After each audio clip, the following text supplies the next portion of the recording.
What if Satoru Gojo had been born during the Heian era? Would he have surpassed Sukuna?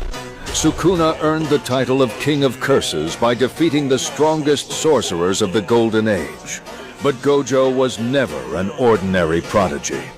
The moment a child was born with both the Six Eyes and Limitless, the entire Jujutsu world would have turned against him.